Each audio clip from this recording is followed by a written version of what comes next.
The children of the Barr Smiths liked to entertain family and friends by staging small plays in the Torrens Park drawing room. While in London during 1893, Mabel, Jean and Joe Barr Smith were trained by popular Shakespearean actress Isabella Dallas, who was an adherent of the Kemble School of Acting, sometimes called, in a derogatory fashion, the Teapot School of Acting, as one hand was placed on the hip while the other was used to gesture. Robert Barr Smith personally designed the fully operational theatre to encourage his children's interest. The Barr Smith Theatre was completed near the end of 1884. The elevated stage included lifting machinery and dressing rooms, sets and costumes, and an auditorium 20 metres by 10 to accommodate 200 people on William Morris chairs. As a side note, authentic Morris chairs can fetch between $3,000 and $45,000 at an auction. During the opening night in 1885, sections of Romeo and Juliet were conducted under the gas lights. A lavish meal for family and guests included musical accompaniments. Formal attire was absolutely mandatory. However, the guest list included a wide range of local societies, as Robert Barr Smith was such an amazing host. The Barr Smith Theatre was considered a great hit, and amateur plays conducted in the theatre became the talk of the town. The floors were sprung for dancing, meaning it was constructed to absorb shocks and enhance lift, adding to the building's functionality for ballroom dancing.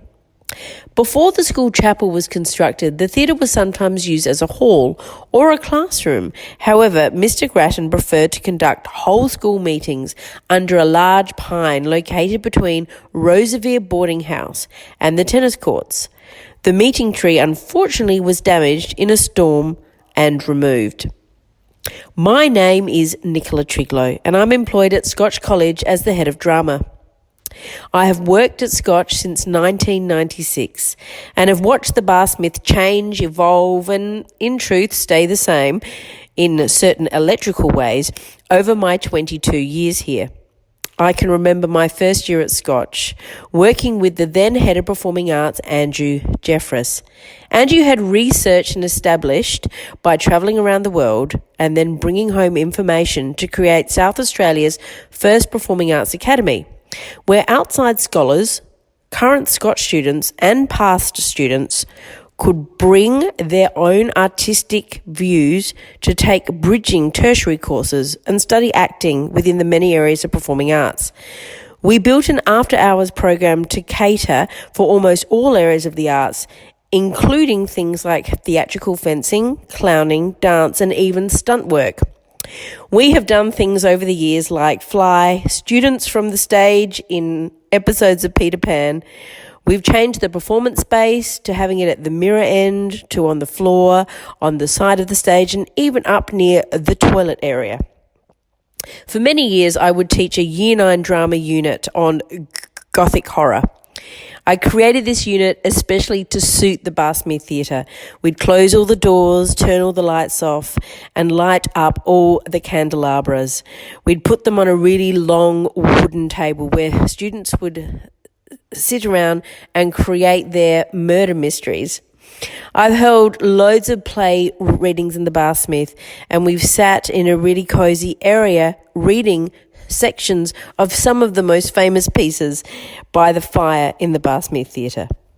It has also been used out of interest as the main hall for the Blue and Gold Formal. It's been there for a middle school social, and it's even allowed the science faculty in recent years to practice flying their drones.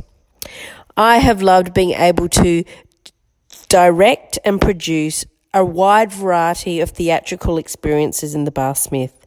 I've been able to blend the intricate architecture with really old worldly pieces as well as very contemporary pieces that were able to sit inside the beauty of the columns and the chandeliers.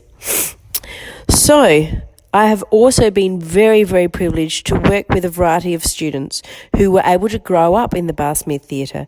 People like Tara Maurice, Sarah Snook, Ben Welford, Amber McMahon and Ben Nicholas were in productions with me from the age of 11 to the age of 18.